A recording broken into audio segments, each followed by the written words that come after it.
വ്യക്തികളെ, സഹോദരി സഹോദരന്മാരെ, കേരളത്തിൻ്റെ രാജ്യാന്തര ചലച്ചിത്രമേള 30 പതിപ്പുകളാണ് വിജയകരമായി പൂർത്തീകരിച്ചു കഴിഞ്ഞത്. 3 പതിറ്റാണ്ട് പിന്നിടുന്ന IFFK അതിൻ്റെ വ്യക്തമായ രാഷ്ട്രീയ നിലപാട് കൊണ്ട് തന്നെ ഇതിനകം ലോകത്തെ എണ്ണപ്പെട്ട ചലച്ചിത്രമേളകളിൽ ഒന്നായി മാറിയിട്ടുണ്ട്.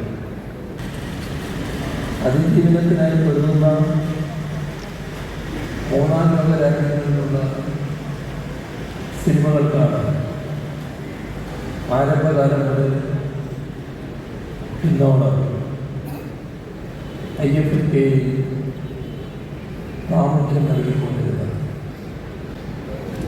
മാത്രമല്ല, ആഫ്രോ ഏഷ്യൻ, ലാറ്റിൻ അമേരിക്കൻ രാജ്യങ്ങളിൽ നിന്നുള്ള സിനിമകളെ മാത്രമാണ് മത്സര വിഭാഗത്തിൽ ഉൾപ്പെടുത്തുന്നത്.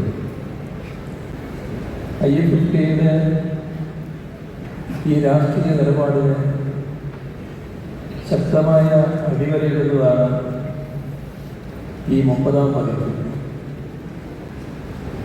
സ്വാതന്ത്ര്യവും ജനാധിപത്യ മൂല്യങ്ങളും ഉയർത്തിപ്പിടിച്ച ഈ മേളയുടെ ഉദ്ഘാടന ചിത്രം പലസ്തീൻ 36 ആയിരുന്നു. 1936 ബ്രിട്ടീഷ് അധിനിവേശത്തിനെതിരെ ഒരുതിയ പലസ്തീനികളുടെ അതിജീവന കഥ പറഞ്ഞ ചിത്രമായിരുന്നു. ഉദ്ഘാടന ചടങ്ങിൽ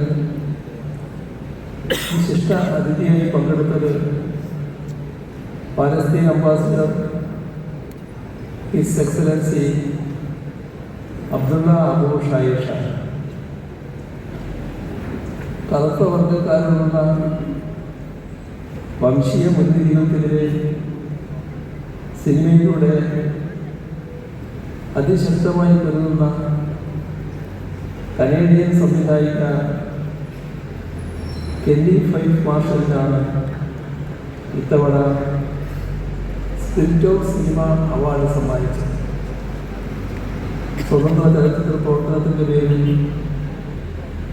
ഇറാൻ ഭരണകൂടത്തിൻ്റെ സെൻസർഷിപ്പിനും ശിക്ഷാവിധികൾക്കും ഇരയായ മുഹമ്മദ് റസൂഫാണ് അന്താരാഷ്ട്ര മത്സര വിഭാഗത്തിൻ്റെ ജൂറി ചെയർമാൻ.